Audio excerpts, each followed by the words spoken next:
Alyssa Wildlife says, Gerry, thanks again for the awesome experience. It's only a pleasure.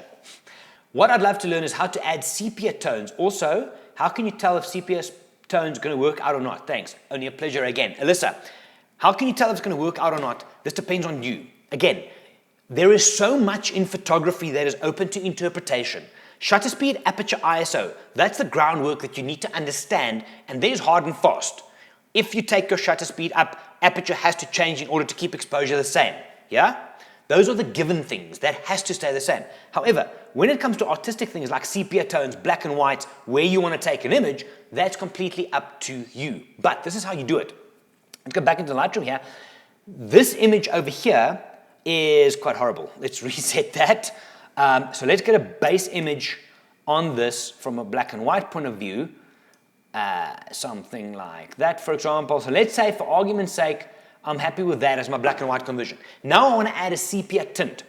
In Lightroom, that's my favorite playing ground, so we'll stay there. Go down to split toning.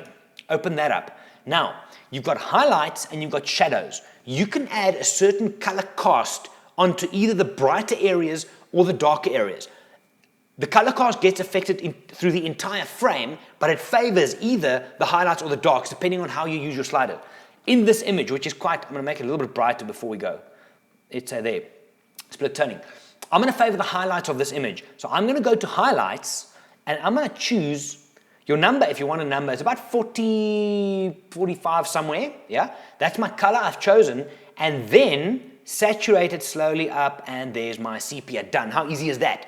Cool. So what's happened is you choose the color you want to apply to the highlight areas and the darks, but it favors the highlights, and then you can decide how strong you want this. Yeah. So your sepia tint is generally that yellow, orange, golden, brown type vibe. Other way to choose your color is to click on this little block, choose the color, whatever you want, and you can check it live changing. Let's say it's somewhere there, really old school. Close that, and then dial up the intensity thereof. Okay, that's how to add a sepia tint. Pretty easy. Same thing would apply if you go to the shadows, if it's a dark image, and it'll just help it out from there. Alyssa, good question. I like that one. Next question.